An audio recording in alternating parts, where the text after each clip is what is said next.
Welcome to Small Town Sound, the podcast that celebrates the passion, grit, and excellence of music programs in small schools, small towns, and small rural communities across the country. I am your host, Steve Brown, and each episode we sit down with excellent directors who are proving that big-time impact doesn't require big numbers, just heart, vision, and a commitment to kids. Today's guest is Reed Recker, band director at Okawville Junior and Senior High School in Southern Illinois. His program is a great example of how a small town music program can build strong culture, achieve meaningful success, and make a lasting impact on its students and its community. Let's dive in. Thank you, Reed, for being here with us today. Thanks for having me. First of all, could you start off by telling us some demographics? How big is your town? How big is your school? How big is your program? So the town is only about 1,400 people. The school is, I think, the high school this year is sitting right around 160 kids, and it's a K through 12 school, and so all the way through it's only 500 something kids. So it's a very small, very rural town. The amount of students that are in I'll start with a high school program. So the high school band is sitting at 30 kids right now, or 32, and the choir is actually at 40. And so altogether, the high school program is about 33% of the high school population is in band or choir. I have over 50% of the kids in junior high choir or junior high band. And then in the grade school, it goes even up from there. The grade school 5th and 6th grade band is sitting right at around 45 kids. And the big one this year, we have a large 4th grade class, but of 53 potential kids that could have joined, 48 of them started band this year. Wow. That was a pretty special number, and that I've always had good amount of kids start, but I've never had that many students start before, or that high of percentage of kids start before. Yeah, it's been a long time since I've taught beginning band, but I don't know that I ever had that kind of percentage. And I only taught beginning band for 4 years. I don't remember a year that I had that kind of percentage. So congratulations. That's awesome. Thank you. Whenever you decided that you were going to teach in Okawville, I mean, what was your path to coming to Okawville? Well, so I attended Okawville whenever I was young. I went to a really small school called Johannesburg, out in the middle of the country. It was actually surrounded by fields. There were no houses within a half a mile radius of it. And then that Johannesburg went into Okawville. And so I went to Okawville. But I will say that whenever I graduated from Okawville, I declared that I would never come back and teach in Okawville ever again. And then I went off to SIU Carbondale and started my first gig and at a school that had the football program. So therefore, we were doing the marching band thing, and that was kind of new to me. It was different for me because Okawville doesn't have football. It's so small, it doesn't even have football. And long story short, I kind of realized that the reason why I loved music so much was because of the program that I came from. It was where my passion for music came from. And so when the opportunity to come back and teach at the same program that gave me the passion for music that I have came about, I went ahead and took it. And kind of along with that, I also was dating a girl from Okawville, so that and we ended up married, and her family's from Okawville, and so there was a little bit of influence there. And a side thing I do is work on the family farm, and so that's here outside of Okawville, and so kind of a lot of things drew me back, but ultimately it was I realized that my passion came from the type of program that I was a part of, and and I realized that that was what I wanted to do. So, well, I think whenever probably a lot of music ed students, when they go into college and they go, yeah, I want to be a really great musician, and as they should want to be a great musician. And they think, and especially music teachers think about these large programs, and they're like, oh man, I want to see my name in the spotlights, and I want people to go, man, Reed Record is doing awesome things with this huge program. And then I think I think what really changed it for me was kind of coming out of that and realizing that the music program is not about me. And I'm sure you feel the exact same way. And in fact, I know that we've had conversations about this. It went from being about this like showing off what you can do, and it became about the other things in life become way more important, about making sure that students centered, and it's not about having this ginormous program, but rather having a program that you fit into well. So. Yeah, that's awesome, and I hope young band directors see what you just said and figure that out a lot sooner than what I figured it out. It took me quite a while to figure out that it wasn't about me; it was about the kids, and since that has happened, it's been so much better, and I'm sure you feel the same way. Absolutely.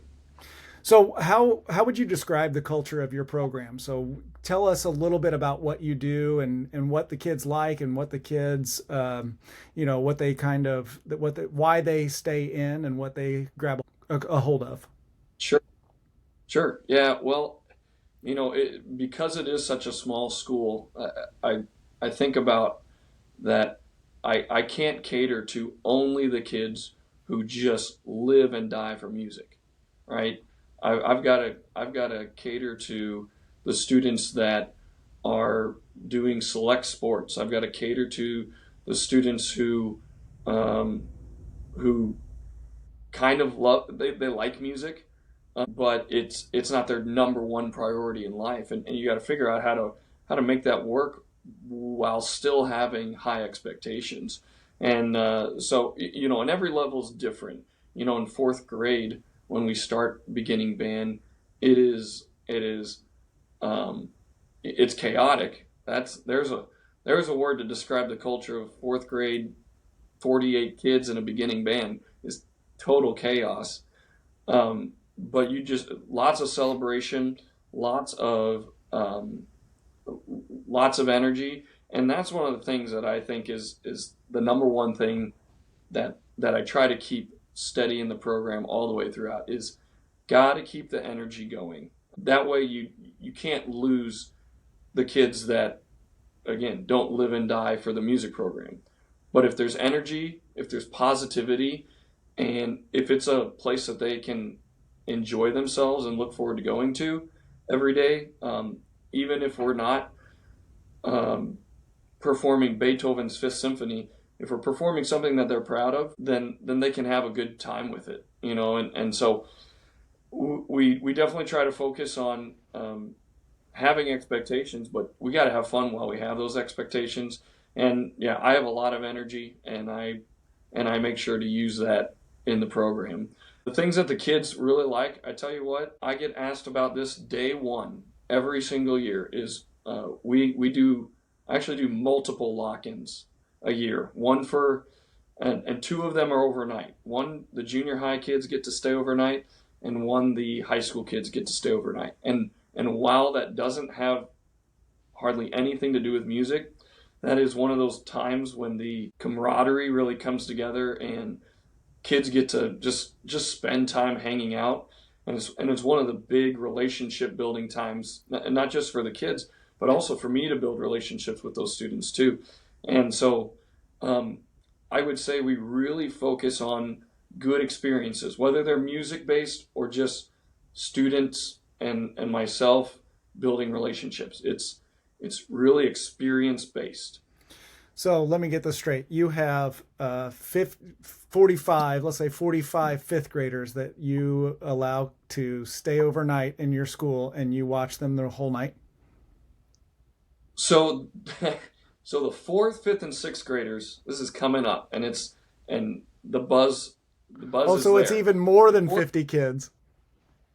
well, the fourth, fifth, and sixth graders only get to stay till 10. Oh, okay. We order about we order like 30 pizzas for and it's fourth through eighth grade are there at the same time. We kind of put the seventh and eighth graders off in their own wing, and the fourth, fifth, and sixth graders get to have reign of a certain section of the school. And then at 10 o'clock, fourth, fifth, and sixth grade goes goodbye, and seventh and eighth grade they get to stay the night. And it it honestly goes way better than you could ever imagine it would. Now, I know you're the only music director at your school. Do you have, like, is there anybody with you?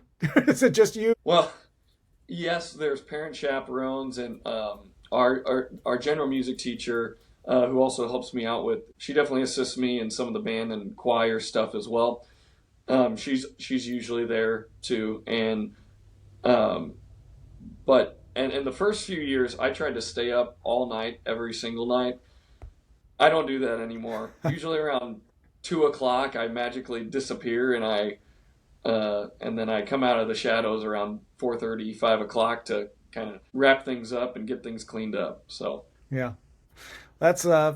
Congratulations. That's very brave of you to do that for your kids. I'm sure they love it. I'm sure they absolutely love it. That's awesome. So, what can you talk about some accomplishments that your program has had since it? Now, how long have you been there? this is my 8th year this year. Yeah. Yeah. But yeah, some accomplishments. Like I said before, very much experience based program. And especially like we don't do a ton of competition, but like just a couple of things that were a big deal. My very first year, the program was still kind of in this. The students didn't realize that they had something good going, and they didn't think very highly of themselves. And we went up to Chicago and did this music festival, and actually placed first with our band. And that was the first time where they were like, "Oh, we're actually a legitimate band, and we can be proud of ourselves." So that was a big deal. Some other accomplishments were starting a jazz program. Anything that we do jazz wise is after school or before school. Excuse me, but yeah, we started a jazz program. We do compete, and we've placed 4 out of 5 years that we've done the Mardi Gras parade down in Pinckneyville. And so, one time we got first, and we got second a couple times, and we got third a couple times. And so, um, but those are definitely accomplishments. But also, some of the other accomplishments are just, like I said, the experiences of. I took a group to Nashville, in Gatlinburg, Tennessee. The band and choir goes on a trip every 4 years. We went to Nashville and Gatlinburg 3 years ago, and next year we're going again.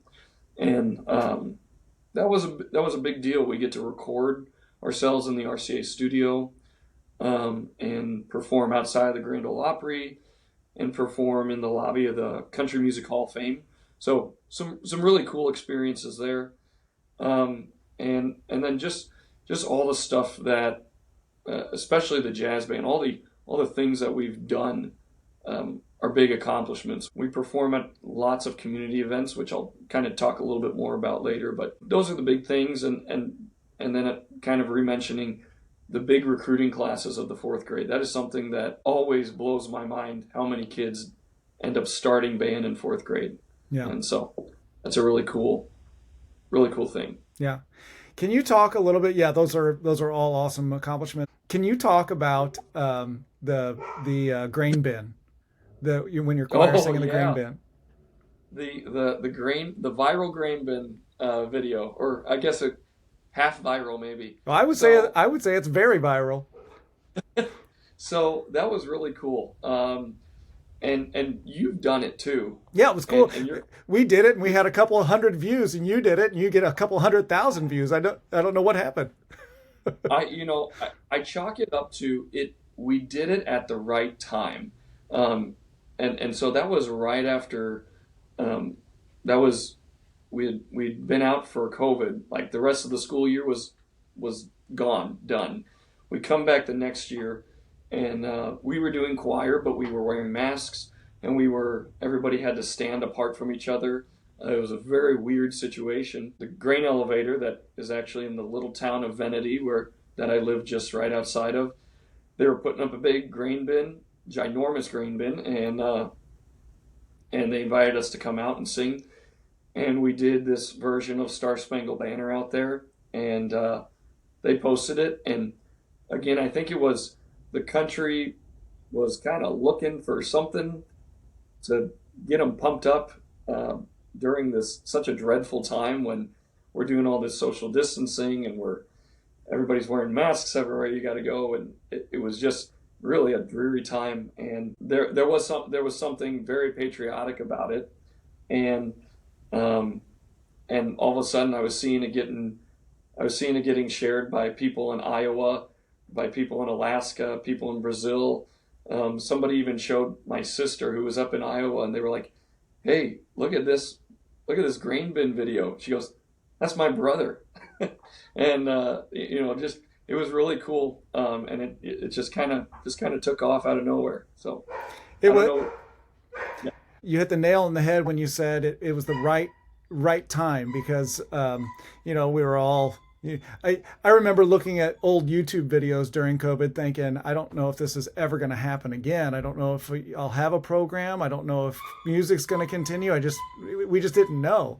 And you're right. You guys came right out of that next year, and you did this grain bin thing, and the kids looked happy doing it. And I mean, it was special. It was really cool. It was just a special time, and it was a special time to see your kids succeed at something, and we all kind of needed it. So it was great. Yeah. So how about let's go to, we talked about your achievements, we talked about positive things in your program, and I don't want to talk about anything negative, but what about challenges? Like, what kind of challenges do you have to go through?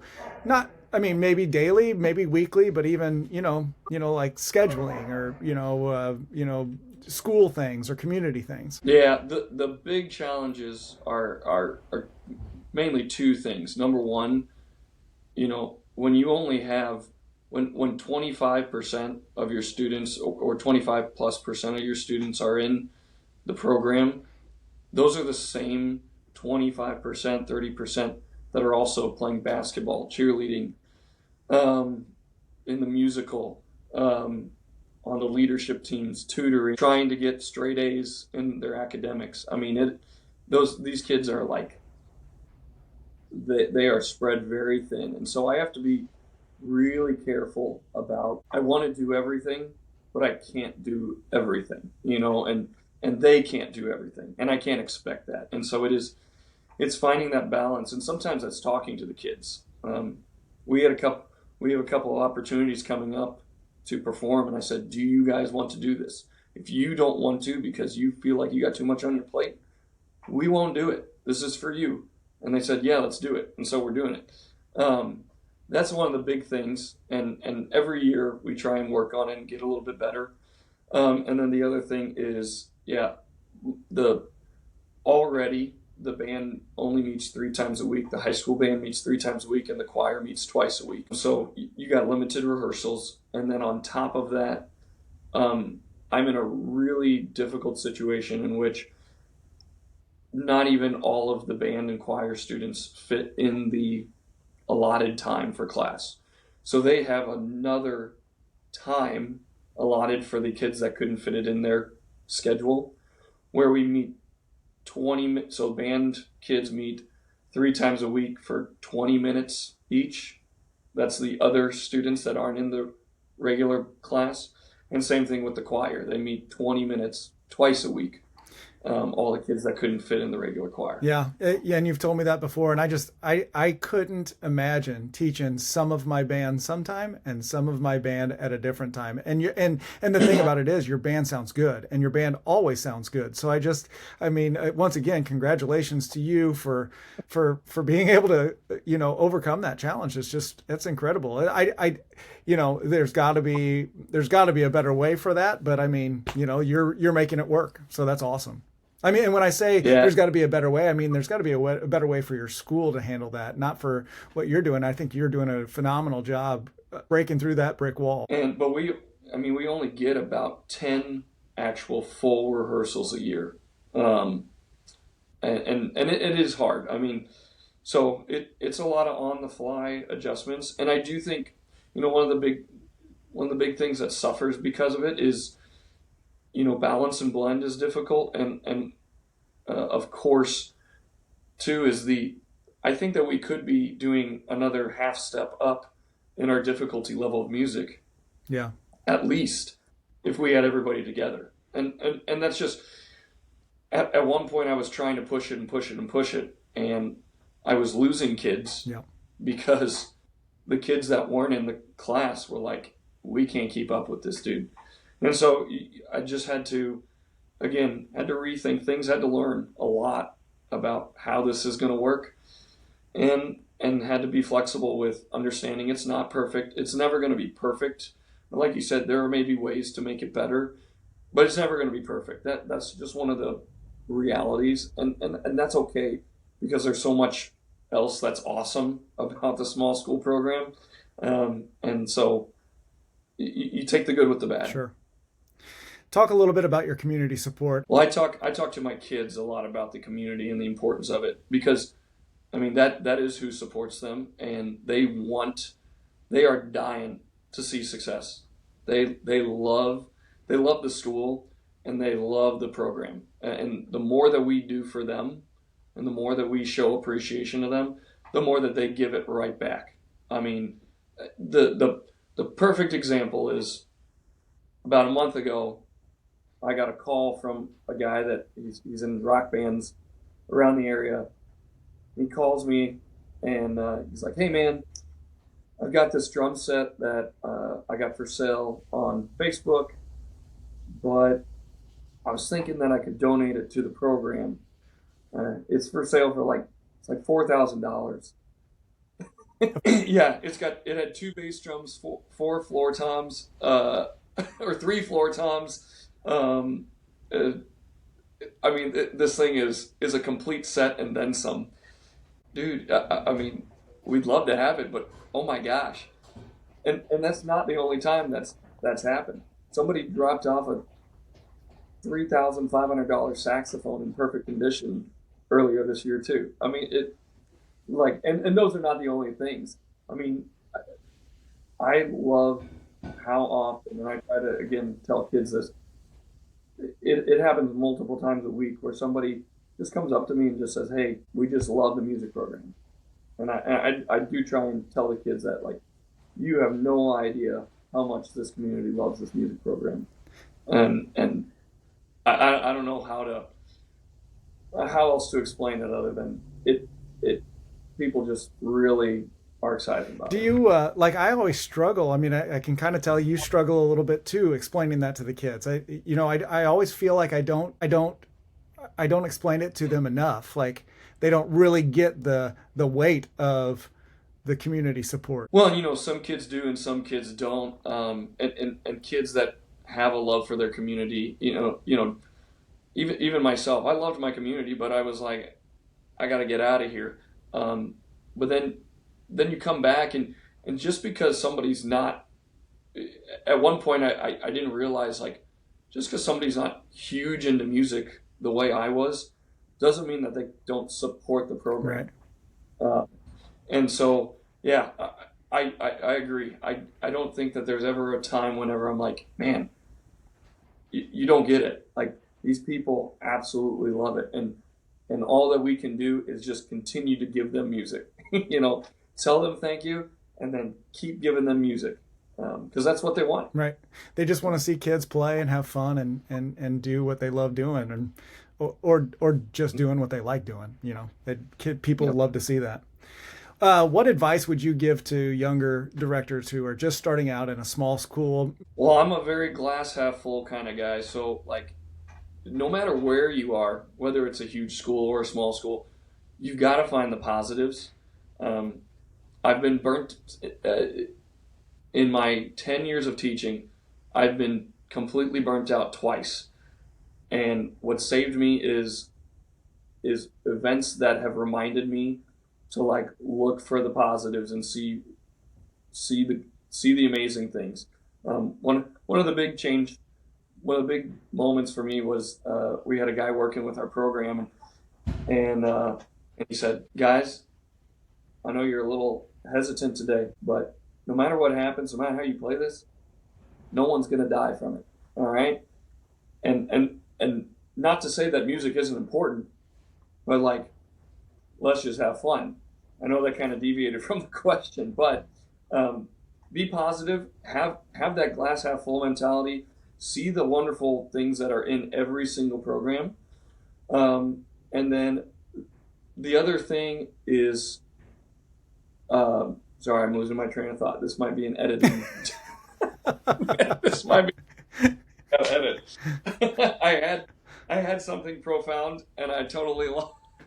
Well, the second part of Lost my it. question was, like, what if somebody comes from a big school or went to high school at a big school and is now teaching in a small school? Yeah, hold on. Let me get it Sure. back. I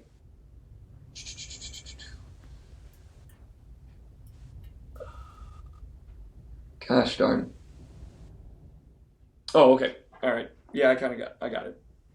So, um, and then the other thing is, especially when you're like young, coming out of college, there's this mentality of really, really, really up there high quality music, and you do make high quality music in your small schools, and you strive for that high quality music. But that doesn't mean it's just might look different, and so your you have to adjust how you're looking at things. Okay, if if you come to a small school, you might be playing a grade 2 to 2.5 to 3 piece at a really high quality level. You might not be playing, again, like I said, Beethoven's Fifth or Maslanka's Fourth Symphony Right. at a school. You have to be realistic, and you have to do what's right for that program. And then, kind of along with that, is you can't come out of school with this "it's my program" thing. You have to you have to flip the script on that. And we talked about this earlier. It's the students program. What do your students at this program need, right? But I can look at it and go, hey, we've got all the pieces here to do an awesome jazz band. Let's do Yeah. it. And so you got to look at the students and do what the students need, and then listen to them, because you also need to do some of what the students want, Right. and those can go hand in hand. The students can tell you and show you, hey, this is actually really awesome. I've learned so much from my students over the years of what really matters too. Yeah. So being in a small school, we always have to overcome shortcomings, whether that is, we don't have enough trumpet players, or we don't have enough money to get a tuba, or anything like that. So what are some of the creative solutions you've come up with over the years for your program, not only to just survive but to thrive? So you know, of course, whenever you are short on instrumentation, obviously things like you can always look at flex band series, but sometimes you got to be smart about, well, I can rewrite a part for somebody. I do that all the time. Hey, you're going to play this part along with the trombones, or hey, one of my trombones is going to play this baritone part for 25 measures, then you're going to go back to your trombone part.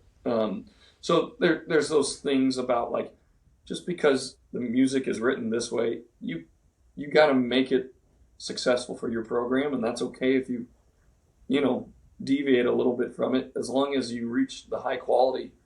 Then you've done what you need to do. The other thing that I did this year that has really helped, and I've kind of been working on it, but this year kind of really took off, is um, I gave eighth graders the opportunity to audition and play in the high school band.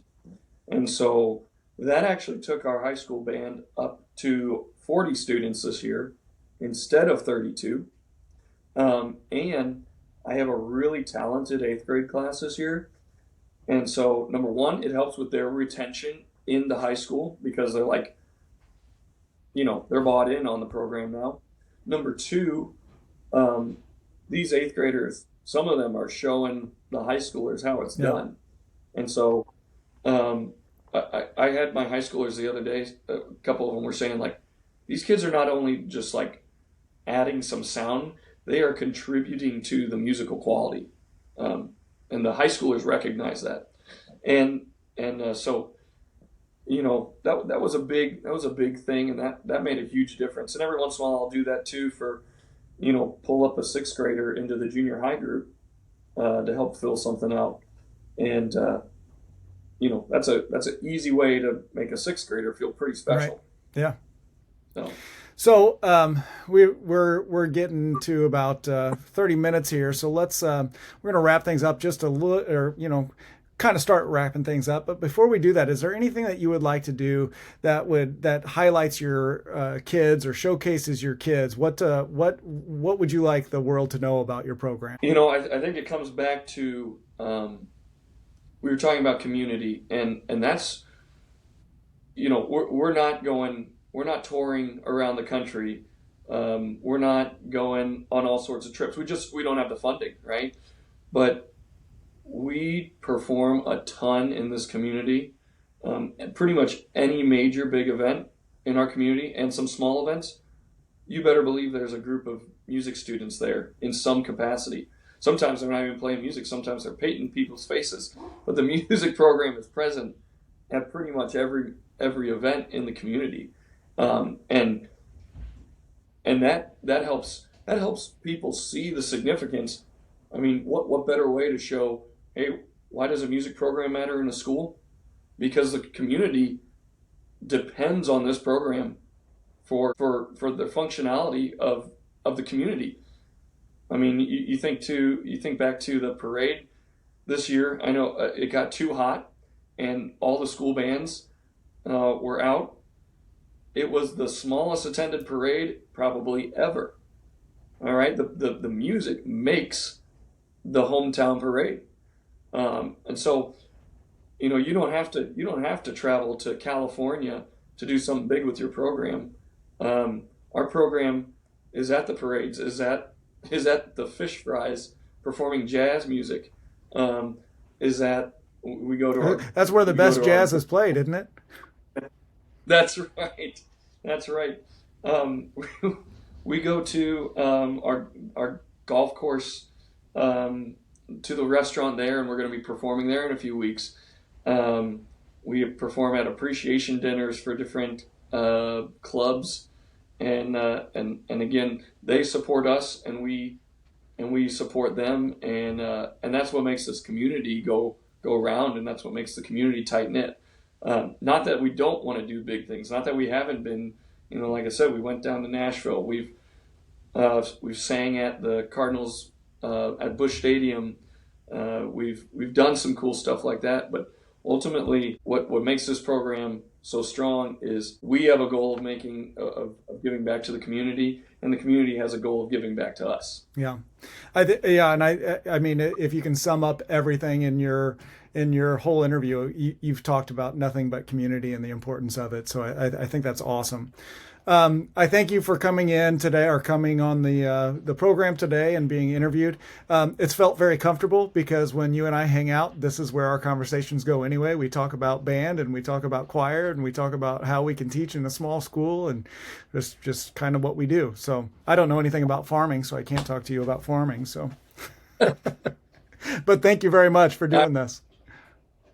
I don't know much about it either, but yeah, thanks for having me, Steve. I think what you're doing is so great. You've always been somebody I look up to, and somebody that I know many directors, whether they're from small schools or big schools. Everybody's looking to you to see what's the next big thing. What's Steve Brown doing? And I used to look and go, I'm going to be like Steve Brown someday. And then I started thinking realistically, and I was like, I really appreciate what Steve Brown's doing, and I'm just going to have to do what I can do over here. So you do some amazing stuff, and you are a great advocate for music education and small programs. Well, I appreciate that. To our listeners, if you've liked what you've listened to here on Small Town Sound, please subscribe to our channel and share it. Share it out with other music educators. And if you think you have somebody that would like to be interviewed because of their success of their program, or they do something really special in their small program or small school program, you can email me at S as in Steve, S Brown, BROWNE, at Nashville-K12.org. I've really enjoyed it today, and I will see you next time. Thank you very much.